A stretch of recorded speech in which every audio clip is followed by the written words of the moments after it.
la parole. Merci. Monsieur le Président, mes chers collègues, nous voterons cette délibération qui confirme les actions qui ont été engagées, d'abord effectivement sous le mandat d'Anne-Marie Comparini, puis sous les 2 mandats que j'ai assumés ici dans la région Rhône-Alpes. Ce sont des actions concrètes et ces actions doivent mobiliser toutes les compétences de notre région.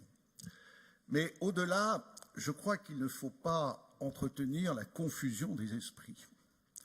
Et je pense que face à ce danger que représente la montée de l'antisémitisme, c'est-à-dire cette bête immonde qui redresse la tête et dont parlait Bertolt Brecht dans Arturo Ui, contre cela, il faut mobiliser les consciences, les idées, les volontés.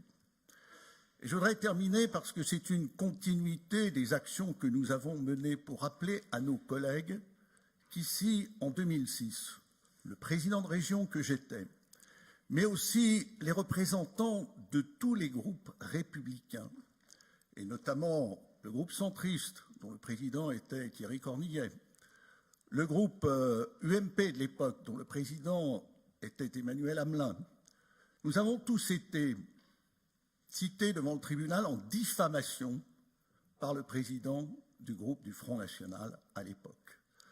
En diffamation, pourquoi ?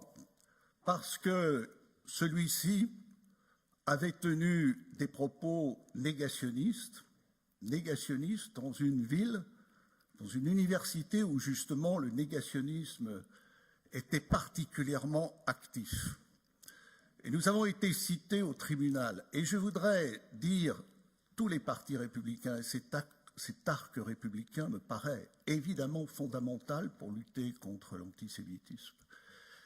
Et je voudrais dire que le premier qui a été cité devant le tribunal était notre collègue André Friedenberg, président du groupe radical de gauche, élu de Saint-Étienne et élu de la région.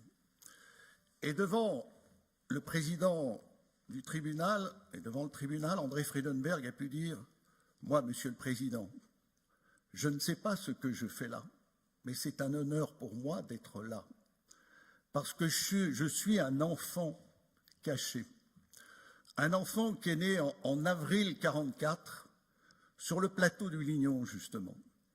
Un enfant qui a 2 dates de naissance, la date à laquelle il a été déclaré là-bas, et puis la date à laquelle il a été déclaré 1 mois après à Roanne, où habitaient ses parents.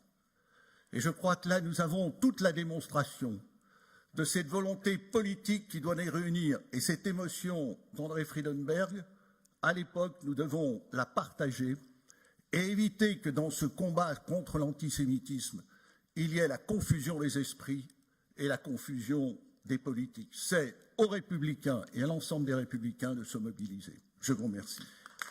Merci, Monsieur Keirin.